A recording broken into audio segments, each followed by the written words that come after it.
Selamat malam. Apa kabar? Apa kabar Pak Yahya? Saya baik-baik. Baik-baik aja. Oke. Agak gelap ya.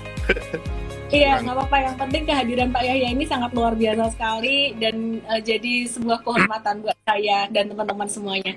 Teman-teman semua yang di komen, ayo say hi Pak Yahya, disapa dulu dong. Aku nggak akan matiin komen, kecuali nanti diperlukan. Hai, oke, iya. Pak Yahya, sebelumnya congrats buat aksi korporasinya, buat stock split-nya yang udah berjalan lancar dan jalan sangat baik sekali. Nah, Pak Yahya, kalau boleh tahu nih Pak, ini stock split yang keberapa sih buat BCA, Pak? Bu, duduk di tempat kamu. Kalian Oke. saya itu dulu ya, tukar tempat dulu ya, kurang cahaya. Oke, siap Pak, siap Pak. Ya, ya. Sambil menunggu Pak Yahya tukar tempat yang agak terang mungkin ya. Iya. Teman-teman semuanya boleh say hi dong sama Pak Yahya. Ya, sehat selalu Pak. Hai Pak Yahya. Oke, good. Apa begini nih, bentar. Boleh teman-teman tulis pertanyaan apapun tentang Apa? BCA. Ini ya. Iya. Merlin JW, hai Pak Yahya, idolaku. Wah, idolanya banyak nih Pak. Fansnya banyak nih Pak. Yo, Catherine, selamat malam Pak Yahya. Oke, keren banget, keren banget. Hai bos BCA. yang keberapa? Nah, Betul. saya sedikit cerita ya. Jadi tahun 2000 itu kita mulai start go public ya. 2000, terus 2001 mulai aktif. Nah, pertama itu kita 2001 udah stock split tuh. Jadi awal kita public harga BCA tuh cuma 1.400. Nah, kemudian waktu stock split pertama 2001 jadi 1.400 kan jadi 700 ya, modal bagi investor awal ya. Kemudian 2004 stock split lagi dari 700 jadi 350. Nah, terakhir sebelum yang 2008. Artinya nilai kalau dari awal diikutin itu dan jadi 350. Nah, jadi 1.400 bagi 2 700, kedua itu 300 kira-kira. Nah, kemudian sekarang split lagi gitu ke 4 kali, berarti kita udah 3 kali, ini yang keempat gitu. Jadi ya sekarang 1:5 gitu ya. Jadi awalnya tuh 1.400 bagi 2 700 bagi 2 350 bagi 2 175. Jadi hitung-hitung tuh sejak go public kita 175 perak. Sekarang terakhir 30.000, jadi 7.500 karena stock split gitu. Kira-kira gitulah perkembangannya, Ellen. Oke, luar biasa ya. Iya, suara Pak Yahya nggak putus-putus, tapi nggak apa-apa, kita masih bisa dengar, kok. Oke, ya. Jadi teman-teman, BCA sudah stock split 4 kali dan harga sahamnya selalu naik dari tahun ke tahun. Dan memang seperti yang sebelum-sebelumnya saya sampaikan teman-teman, Bank BCA ini harga sahamnya, karena ini ngobrol dengan teman-teman investor saham ya Pak ya, harga sahamnya kalau misalkan saham perbankan turun, BCA ini yang susah turun. Tapi teman-teman perhatikan, ketika saham perbankan besar, yang lain ya, misalkan turun gitu, mereka turun duluan terus BCA ikutan turun, nanti BCA yang naik dulu baru kemudian yang lain ikutan naik gitu. Jadi teman-teman perhatikan kayak gitu, aku udah perhatiin itu dari tahun ke tahun. Hal ini menunjukkan apa sih sebenarnya kenapa harga saham bisa naik, karena ada demand. Nah, di sini artinya minat dari investor-investor besar terhadap perusahaan ini sangat bagus sekali nih gitu. Nah, Pak Yahya, masih bicara tentang stock split ya Pak ya. Bagaimana komentar Pak Yahya tentang stock split BCA saat ini, di mana ada beberapa teman investor retail terutama ya, yang nanyain, wah kalau harga sahamnya di stock split, jumlah saham yang beredar lebih banyak, ini jadi jauh lebih liquid nih. Berarti supply lebih besar daripada demand dong. Meskipun kemarin udah saya jawab dengan versi saya, mungkin lebih mantap nih kalau dengar jawabannya sendiri dari Pak Yahya. Karena mereka takut kalau supply besar, harga sahamnya ntar nggak naik-naik gitu. Nggak, jadi gini ya. Kalau kita bicara saham BCA, kita bicara investor yang variasinya banyak sekali. Jadi kalau selama ini lebih dari 40% itu yang dimiliki oleh publik. Dan banyak sekali investor dari luar. yang masuk ke saham BCA. Ya, jadi saya tuh sering sekali keliling ke New York, Los Angeles, Washington, ke Edinburgh, London, Hong Kong, Singapura, bahkan ke Frankfurt dan beberapa tempat lain ya, Chicago dan lain-lain. Jadi kita ketemu dengan big investors ya. Jadi di sana ya, kita nggak bicara retail, tapi betul-betul big investor yang memang senang dengan suatu saham yang karakteristiknya profitability-nya tuh stabil ya, naiknya stabil ya, bukan turunnya stabil, dan rajin bagi dividen. Itu dua requirement yang mereka tuh memang menjadi favorites, terutama yang namanya pension fund di sana ya. Kemudian juga ada yang insurance company, karena kita tahu seperti pension fund itu kan memang mereka harus simpen dana jangka panjang yang menghasilkan untuk dibagikan kepada pensiunan. Kemudian juga ada asuransi. Asuransi juga kan begitu, mereka punya fund untuk diinvestasikan ke berbagai macam saham, dan ini untuk jangka panjang. Mereka tuh menghindarkan yang saham hit and run ya. Nah, tetapi di market kita juga tahu banyak investor yang ya bajing luncat lah, tiba kalau lagi lihat jatuh murah dia beli, langsung sebentar aja dia jual gitu ya. Nah, karakteristik retail tuh banyak yang begini loh ya. Tetapi Anda yang belum terbiasa dengan saham yang fundamentalnya bagus harus agak hati-hati. Karena apa? Karena investor asing ada hitungan. Mereka punya perhitungan at what price yang ideal.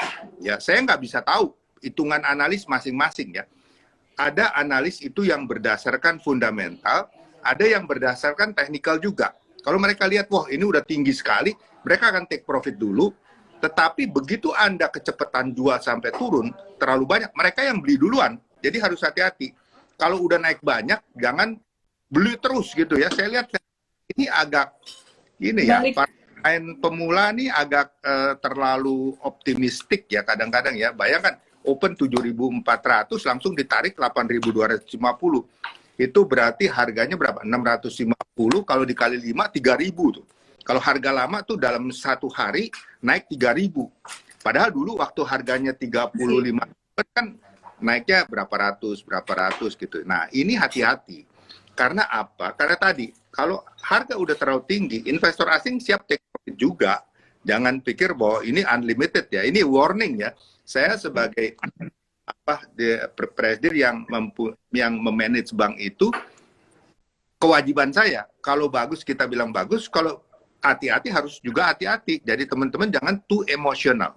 Ya, bahwa prospek ke depan pasti bagus, tetapi tentunya tidak demikian cepat day by day naik terus gitu kan. Nah, ini juga harus hati-hati. Jadi ini hanya pesannya. Tetapi prospek untuk dipegang. Ada yang saham untuk apa istilahnya, semacam yang hit and run lah ya, kalau bisa cuan langsung ambil gitu kan. Tetapi ada yang untuk investment jangka panjang. Nah, ini Anda harus belajar menyimpan portfolio untuk investment jangka panjang. Nikmati nanti. Dan selama ini terakhir kalau saya tidak salah ya, kita bagi dividen tuh 45% dari profit. Besar loh. Profit tahun lalu itu sekitar 27 triliun. 27 triliun. Dan ini bukan cerita. Ya, banyak kita lihat kan banyak, oh cerita akan begini. Ini fakta tahun 2020, kita sudah profit sekitar 27 triliun. Dan 45% itu berapa tuh? Hampir 12 triliun kali ya, separuhnya hampir ya. Itu dibagikan untuk dividen, untuk para pemegang saham. Nah, ini yang disukai oleh insurance company maupun pension fund. Sebab itu mereka tuh pasti mempunyai portfolio. Kalau terakhir saya lihat indeks Morgan Stanley ya, kalau nggak salah agak ekstrim, itu 60% lebih dia holdingnya adalah saham BCA. Dan bank satu-satunya ada indeks Morgan Stanley yang terakhir yang saya lihat ya. Yang lain bukan non-bank. Ya, jadi ini salah satu indikator. Nah, biasanya kalau suatu saham bank ataupun company yang the biggest market cap, ya saat ini tadi kalau nggak salah berkisar antara 900 triliun sampai pecah 1.000, sempat tapi turun lagi ya. Kalau nggak salah sekitar 902 triliun market cap. Itu the biggest in Indonesia dan juga bahkan sudah exceeding DBS Singapura. Bukan DBS Indonesia, DBS Singapura Holding. DBS Singapura Holding itu market cap-nya terakhir 53 billion, 5354. BCA dengan 900-an itu 63 kalau nggak salah, 63 billion US. Ya, jadi udah melebihi. Nah, untuk saham-saham big market cap, biasanya investor-investor reksadana itu is a must harus mempunyai koleksi. Betul. Kalau enggak, dia underperform. Kalau saham ini naik dan dia koleksinya kurang, enggak ada apalagi. Wah, itu pantangan. Jadi setiap fund managers biasanya pasti mempunyai market cap terbesar untuk koleksi dia agar paling tidak inline with the market.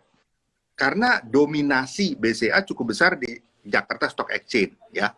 Ini beberapa tips untuk teman-teman dan Anda juga harus belajar nih, tolong ya, jangan hanya mendengarkan uraian-uraian, tetapi yang bisa mempelajari dan analisa performance. Kalau kita kan setiap 3 bulan ada press conference, ya, kita press conference, ada paparan, meskipun itu hanya untuk para analis, tetapi di hari berikutnya biasanya tuh analisa-analisa itu keluar. Ini penting, Anda pelajari, fundamental. Jadi saham itu tidak bisa lari, fundamental. Kalau hanya berdasarkan atau akan, ya akannya itu menjadi kenyataan atau tidak, itu masalahnya kan. Begitu ternyata tidak menjadi kenyataan, harganya jungkir. Tapi kalau based on fundamental Anda ambil koleksi, maka ini akan bagus untuk portfolio Anda ya. Ada suatu ketetapan dan kalaupun turun seperti tadi Ibu Ellen bilang, turun begitu turun ya pasti. Kalau namanya industri turun, ada misalnya gejolak ekonomi, perang China dengan Amerika, trade war itu ada. Itu pasti ada, gejolak-gejolak hiccup ekonomi pasti ada. Dan kalau itu terjadi, nggak ada excuses. Semua pemegang saham portfolio itu selalu jual. Dan semua saham itu akan dijual. Dan itu akan terjadi koreksi. Industrinya akan terkoreksi. Tidak terluput BCA juga. Kita pernah waktu awal-awal COVID turun ke 26.000. Saya pikir waktu itu ya. Sebelum split ya. Nah, tetapi betul tadi yang dikatakan bahwa reboundnya itu lebih cepat. Begitu orang melihat, oh ini is the bottom. Orang duluan, dia takut. Kalau dia telat untuk collect portfolio itu, dia akan ketinggalan dengan yang lain, karena yang lain sedang ngincer nih. Seperti burung gagak ngelihat kelinci udah celeng-celeng mau mati, diincer itu ya.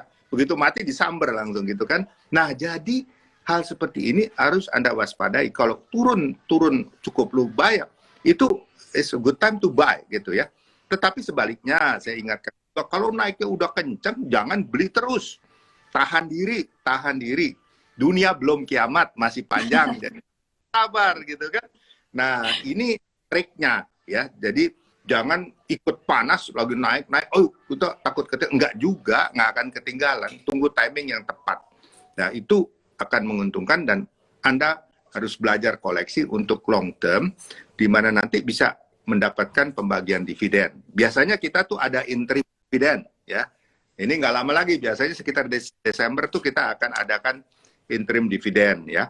Kemudian nanti final dividen di sekitar bulan April, Mei, ya, sekitar itu, gitu. Jadi itu kepastian dapat cash flow bagi investor besar tentunya, ya. Tentu teman-teman juga akan menikmati, tentu sesuai dengan portfolio yang Anda miliki, ya. Jadi ya kurang lebih begitu, Ibu Ellen. Panggil Ellen aja, Pak. Sungkan saya, Pak. Nah, gitu. Oke, iya.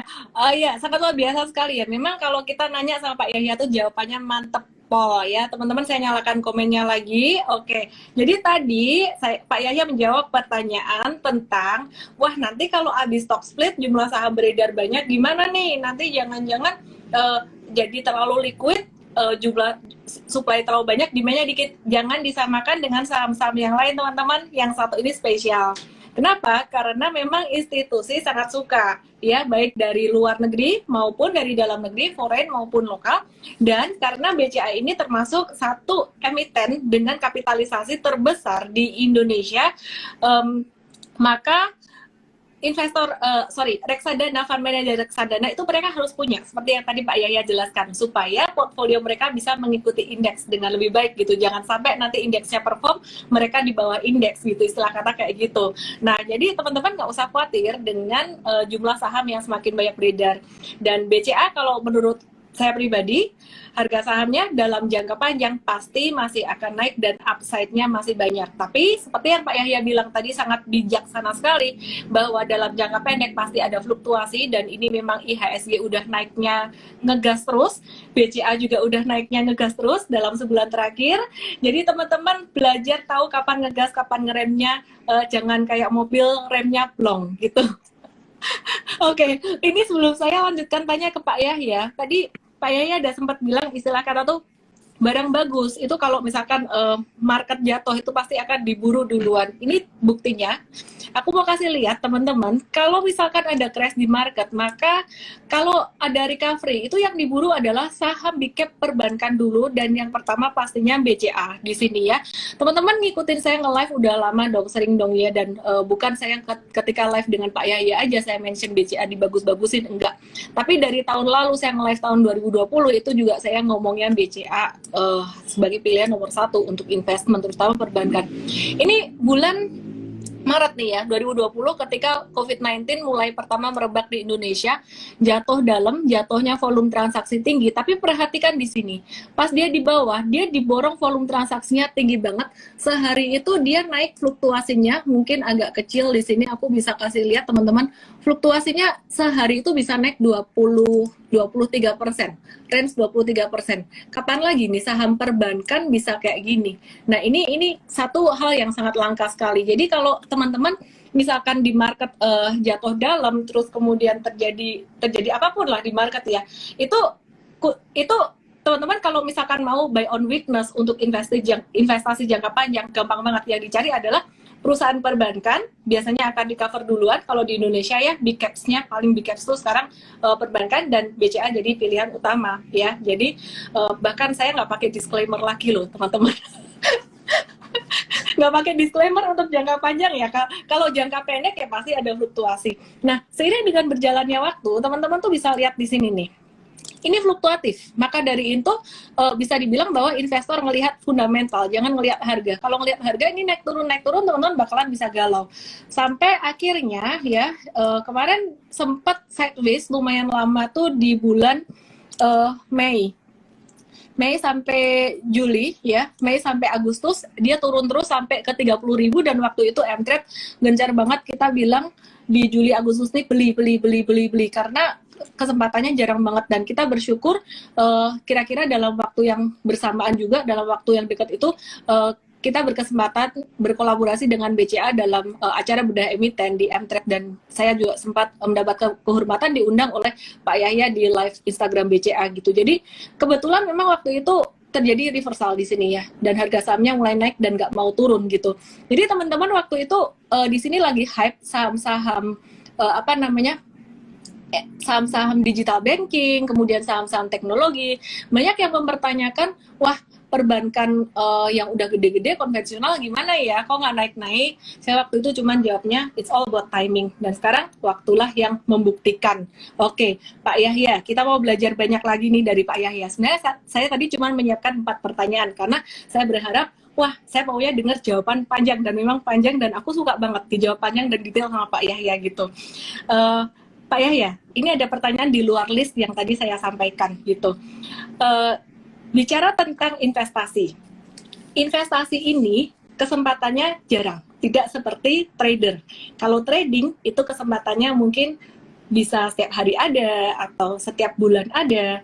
Tapi kalau investasi kita menunggu valuasinya murah, terdiskon, seperti BCA kejadian di bulan Maret tahun lalu atau di bulan Agustus kemarin, valuasi agak terdiskon, itu jarang sekali. Sekarang harga sudah naik, valuasi juga sudah naik gitu.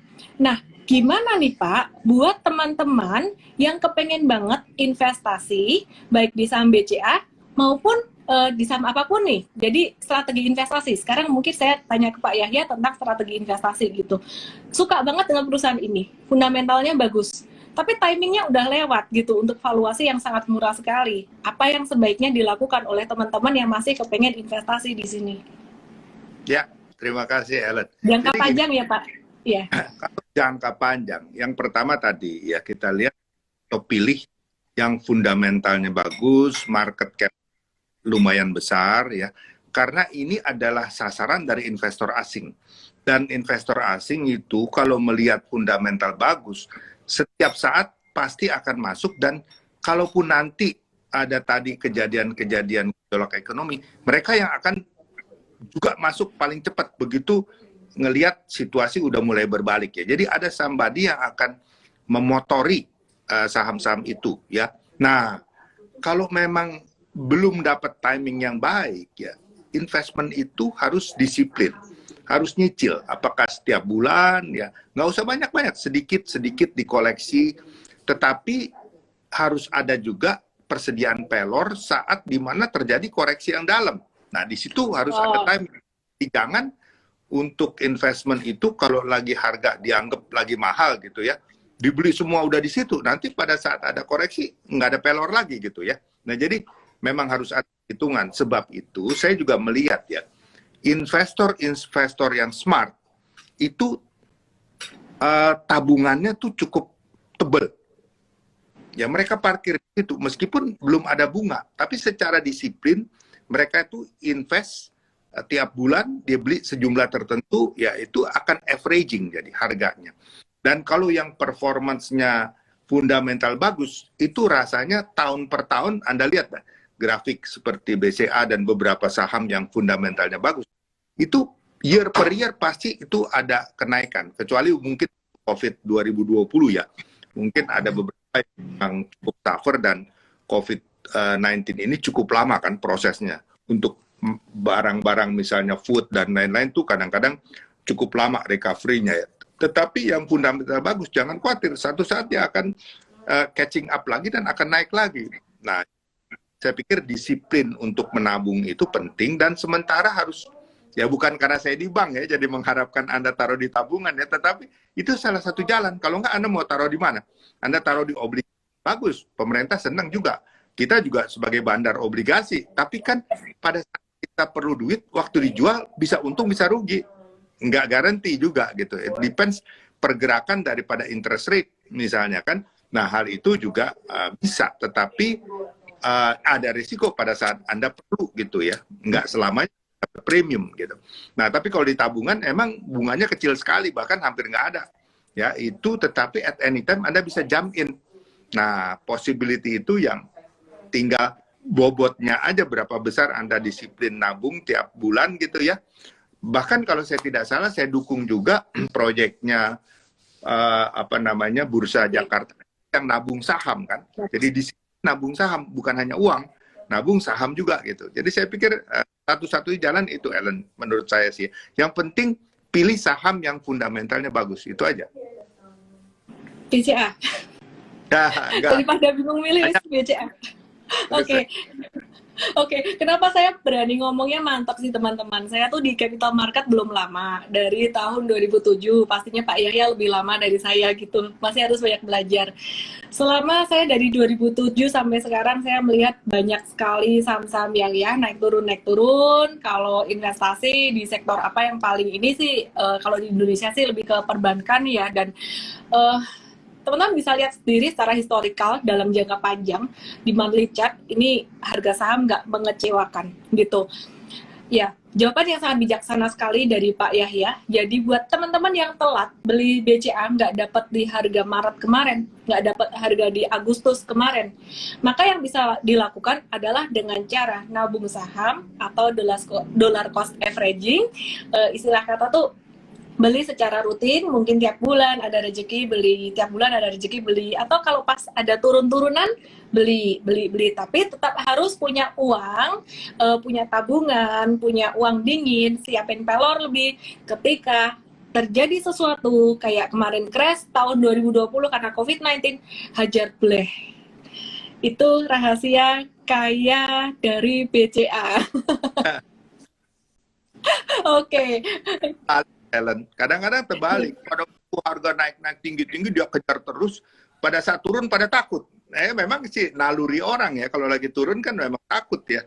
Tetapi justru kalau investor yang berpengalaman, that is the good time to buy, asal fundamentalnya kuat perusahaannya. Itu yang penting. Iya, memang retail kadang-kadang cara berpikirnya kebalik, Pak. Jadi kalau sahamnya naik terus, diajar semakin tinggi, kalau turun nggak berani beli. Cuma teman-teman di sini bukan sembarang saham yang bisa dibeli ketika dia turun. Kata fundamental bagus oleh Pak Yahya ini sangat penting sekali. Dan penting sekali yang nomor 2, tadi saya mengulang aja sebenarnya apa yang Pak Yahya udah katakan, kapitalisasi besar itu sangat penting dan free float besar itu sangat penting. Kenapa? Sekali lagi, kalau teman-teman berharap harga saham naik, itu berarti cari saham yang demand-nya besar. Demand-nya besar artinya investor institusi doyan masuk. Seleranya investor institusi kayak gimana? Ya tadi yang udah disebutin Pak Yahya, secara bottom line stabil, ya top line bottom line stabil, kapitalisasi gede, ya correct me if I wrong Pak, atau ada yang kurang. Jadi ya istilah Dan kata tuh rajin bagi gimana? dividen. Dan dividen ya. Jadi interim dan ada final dividen 2 kali tuh. Iya, betul. Ya, interim dan juga final dividen gitu. Oke. Nah, ini ada yang bilang abis live biasanya sahamnya turun dulu. Itu bukan jadi indikator, kawan. Jadi kita udah kasih tahu bahwa IHSG saat ini naik udah kekencangan. Di awal tadi kita udah kasih tahu bahwa akan ada normal correction. Demikian juga untuk saham-saham perbankan besar. Ya, jadi kalau ada normal correction sampai koreksinya dalam, justru itu malah menjadi satu kesempatan untuk masuk. Oke, Pak Yahya, sekarang kita mau belajar dari Pak Yahya terkait dengan kondisi makroekonomi nih, kondisi perekonomian di Indonesia dan juga global. Kita mau matiin komennya dulu karena komennya makin banyak di sini. Ya, jadi kondisi di Indonesia ini kayaknya COVID-19 sudah mulai reda, meskipun di mana-mana udah mulai rame, tapi pasien COVID-19 udah turun banget. Tapi ada tantangan nih Pak, ada tantangan tapering, terus kemudian ada kekhawatiran Evergrande.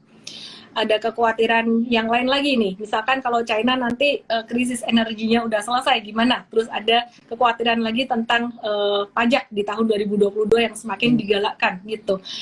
Nah, gimana Pak Yahya melihat kondisi perekonomian di Indonesia saat ini? Apakah justru ini adalah saat yang bagus di mana investor asing tuh bakalan masuk karena China udah kepanasan, Indonesia baru awal recovery, atau gimana nih Pak? Tantangannya apa, upside-nya apa, downside-nya apa?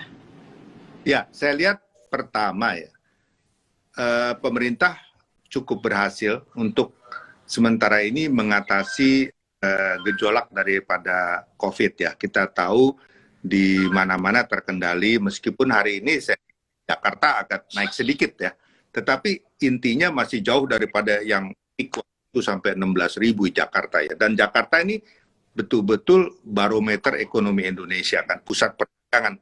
Kalau Jakarta terkena bukan hanya bisnis Jakarta turun, tetapi distribusi barang-barang dari Jakarta ke pelbagai daerah yang nggak terkena COVID pun tersendat. Nah ini yang menyebabkan mobilitas di daerah langsung anjlok, bukan karena di Jakartanya saja jadi dampaknya. Jadi kalau Jakarta bagus, Surabaya dan kota-kota besar lain relatifnya kita akan lebih optimis.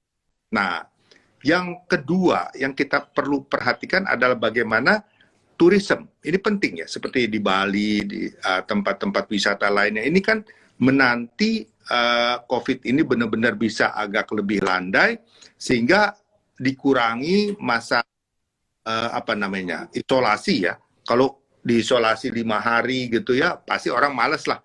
Itu spend bayar hotel aja 5 hari kan percuma gitu. Apalagi turis-turis yang backpackers itu maunya kan cepat menikmati gitu, nggak mau mereka. Kita harus tunggu sabar gitu. Itu akan naik. Dan tadi beberapa hal yang Ellen sampaikan memang ada negative side ya. Evergrande, terus tapering dari US yang bisa pengaruh terhadap suku bunga.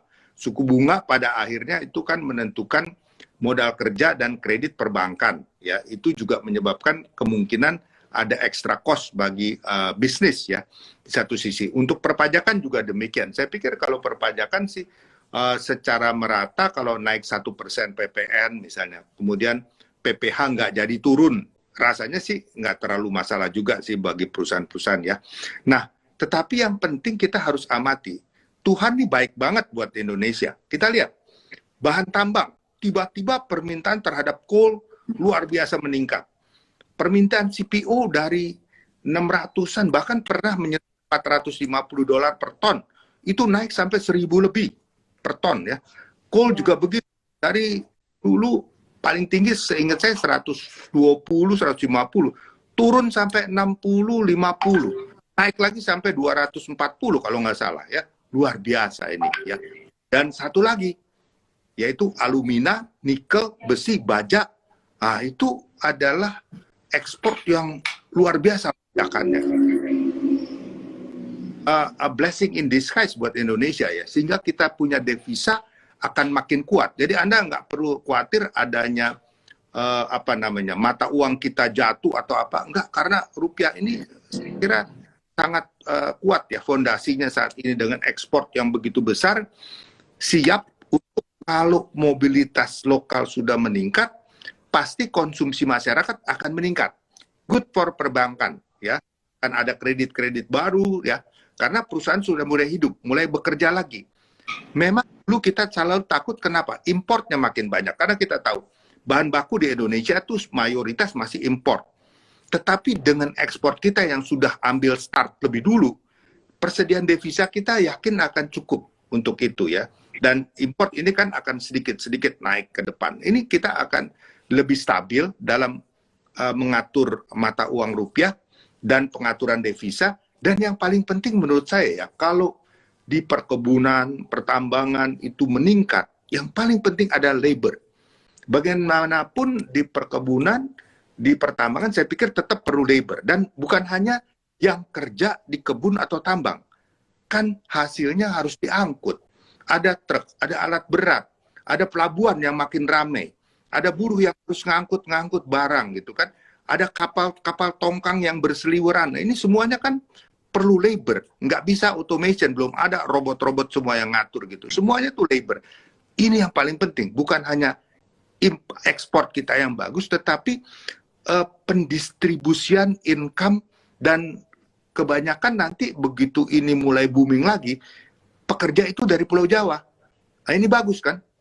Di Kalimantan, Sumatera, di sumber-sumber hasil usaha itu berkembang, income-nya, tetapi dari Jawa juga banyak yang bekerja mendapat income distribution. Ini yang terjadi pada waktu booming komoditas pada sekitar 2009 sampai 2014 ya. Sehingga ekonomi kita bagus sekali pada saat itu. Karena apa? Bukan hanya ekspornya, tetapi income per kapita penduduk meningkat. Kemampuan di Jawa juga ikut keangkat. Nah, kan, untuk mereka bisa belanja barang dan jasa. Nah, kalau income secara rata-rata meningkat, properti itu akan ngikut. Dan jangan lupa, properti itu derivatifnya banyak. Bangunannya, bahan-bahan, pekerjanya lagi. Pekerja bangunan ada, kalau ada nanti dibangun lagi gedung-gedung, maka surrounding area kan butuh tukang pecel, tukang gado-gado, tukang gado-gado lontong ya. Itu juga menambah income. Jadi ini multiplier efeknya luar biasa. Nah, ini kita harapkan memang mungkin belum langsung tahun 2022 ya, karena seperti properti biasanya, properti itu tail of the dragon, selalu dibuntutnya dari naga. Naganya ekonomi. Kalau ekonomi udah hebat, baru properti ini ketarik gitu ya. Jadi perlu time gap sebelum properti juga meningkat. Tetapi kalau kita lihat prospek ke depan, ini saya pikir kita harus lihat lebih banyak positifnya daripada tadi yang kita sebut. Memang kita harus waspada ya, Evergrande misalnya. Tapi kita lihat Evergrande itu pada waktu hari pertama terjadi announcement, stock exchange di Hang Seng jatuh luar biasa. Tapi after that mulai naik-naik lagi, udah mau mendekati 25.000 lagi sekarang Hang Seng ya. Artinya pada saat itu udah didiskon. Jadi perusahaan-perusahaan properti yang dicurigai mirip-mirip Evergrande sudah didump sahamnya. Tetapi yang sisanya dilihat bagus itu naik lagi. Ya, jadi saya pikir apakah tapering? Tapering jauh-jauh hari udah dikasih tahu. Biasanya apalagi kayak di stock market ya, orang tuh udah diskon lebih dulu sebelum kejadian, karena tahu ini akan terjadi. Jadi preparation karena itu sudah ada ya. Jadi harganya udah langsung ke diskon begitu ada pengumuman akan ada tapering. Apalagi taperingnya katanya baru November lalu next year gitu kan. orang sudah bisa predik, nggak akan pada saat itu baru kejadian. Sekarang saat-saatnya. Jadi pada saat nanti betul-betul November dilakukan tapering, orang udah tahu, malah bisa terbalik, bisa naik itu harga saham. Dari pengalaman saya sih begitu gitu. Jadi naluri investor, terutama investor gede, begitu ada news langsung dia action. Sehingga pada saat news itu menjadi kenyataan, ya udah discounted marketnya, malah mereka bisa lakukan reversal gitu ya. Nah, itu yang harus kita amati gitu. Jangan terlalu pesimistik terhadap hal negatif, tetap harus eling, harus perhatikan ya. Anything can happen. Ekonomi siapa yang bisa predik gitu kan. Setiap bisa terjadi gejolak perubahan. Tetapi dalam kacamata saya secara normal, ini lebih banyak positif side-nya kalau kita lihat seperti yang tadi dikatakan dibanding negatif side-nya. Gitu, Ellen. Luar biasa banget Pak. Jadi teman-teman buat semua yang penasaran tentang Indonesia ke depan gimana, ini tadi udah dijelasin oleh Pak Yaya dengan sebenarnya sangat dalam sekali, tapi dengan cara yang sangat simpel. Dan tadi dikasih bocoran, naganya gerak, buntutnya apa teman-teman? Properti. Saya jadi keinget tiap kali krisis Pak, tiap kali krisis itu seperti termasuk juga kemarin di 2020 COVID-19, perbankan jalan duluan, ini kayak kepala naganya. Terus kemudian belakang-belakangan tuh baru kemudian komoditi, properti, dan juga konstruksi. Terus kemudian turun lagi, nanti perbankan naik dulu, di belakang yang ngikutin itu lagi. Nah, terakhir ini properti udah mulai gerak dan valuasinya masih cukup murah. Jadi teman-teman tahulah apa yang mesti dilakukan ya. Salah satu pilihan untuk investasi jangka panjang juga. Ada yang mau disampaikan lagi, Pak? Saya rasa ya kira-kira itulah supaya masih ada ya. Oke, saya masih mau nanya 1-2 pertanyaan lagi, boleh ya Pak ya? Sebenarnya udah jam 9, tapi mungkin 1 atau 2 pertanyaan lagi nih. Iya, Pak Yahya, saya mau nanya nih Pak. Pertanyaan saya yang ini bicara tentang BCA. Kemudian yang terakhir nanti mungkin bukan tentang BCA gitu ya. Tentang BCA sendiri, apa sih yang kira-kira Pak Yahya akan rencanakan untuk tahun 2022 nanti? Ya, nanti kita tuh ada sesi analis meeting ya, mendekati akhir Oktober itu saya akan cerita banyak. Tetapi di sini in short ya, kita akan tetap fokus kepada bank untuk payment system, karena kita lihat dan catatan saja bahwa saat ini kalau orang ribut dengan bank digital ya, kalau Anda lihat di BCA itu udah 86% transaksi itu udah digitalize semua. Jadi apakah klik internet, apakah itu dengan M-Banking, dengan MyBCA ya, dengan EDC, dengan pelbagai sarana di luar bank. Dan masih 13% ada ATM. Kenapa? Karena uang tunai masih belum bisa purely cashless, masih cash society. Kebutuhan tunai itu masih tetap cukup banyak ya. Jadi itu ada ATM. Di samping ke cabang tentunya untuk transaksi besar, dan di samping itu yang ke cabang, datang ke cabang untuk transaksi hanya 0,2, kecil sekali. Jadi sebenarnya BCA itu is a traditional digital bank, sebenarnya sudah jadi. Cuman kita memang sedang kembangkan BCA digital itu untuk melayani niche market, teman-teman milenial.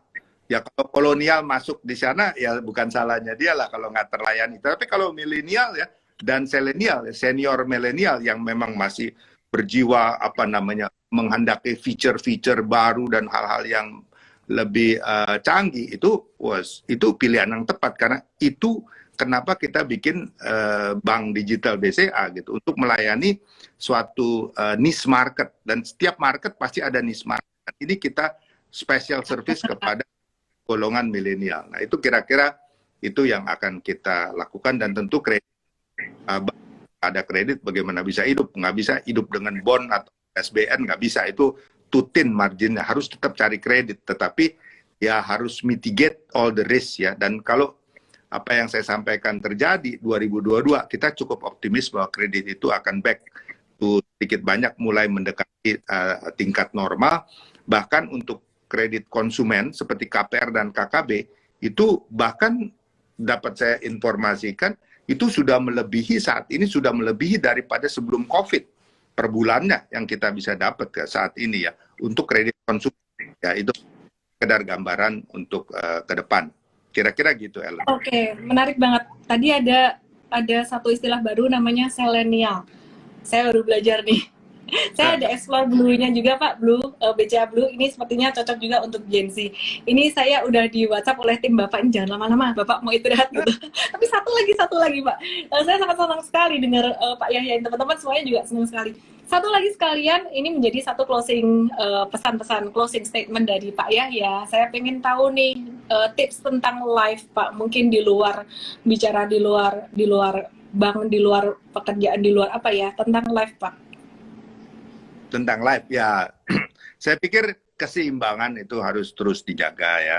Jangan kerja terus, harus ada keseimbangan untuk keluarga, ketuhanan bagi mereka yang percaya.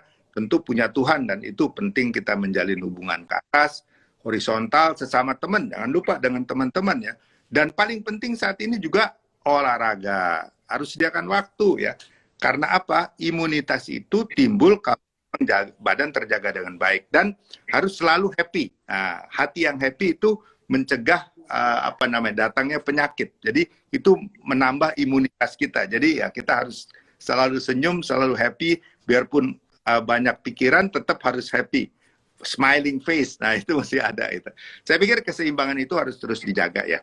Persahabatan teman-teman itu harus terus dijaga. Kita pupuk terus itu sebagai suatu hal hidup secara seimbang. Kira-kira gitu, Ellen. Kapan-kapan kalau ada waktu sharing di Android lagi ya Pak ya. Sebuah kehormatan buat kita. Oke, terima kasih teman-teman semuanya, di komen tulis dong thank you buat Pak Yahya dan ya. Semua yang thank you mau mendengarkan saya ngoceh gitu ya. Ini sangat berharga sekali ilmunya. Mungkin tadi Pak Yahya bilang jangan lupa make time untuk berteman juga. Pilih-pilih temannya, proximity is power. Bertemanlah dengan orang yang sangat luar biasa. Kalau kamu nggak bisa berteman dengan orang yang luar biasa, nonton acara bareng Pak Yahya Setiaatmaja karena kamu akan ketularan luar biasa. Oke. Terima kasih banyak. Terima kasih ya, Ellen. Teman-teman semua ya, selamat beristirahat. Selamat beristirahat Pak. Sehat selalu. Bye-bye. Bye-bye. Bye. Iya. Jangan lupa download aplikasi Entret di Android dan nikmati edukasi premium sekarang.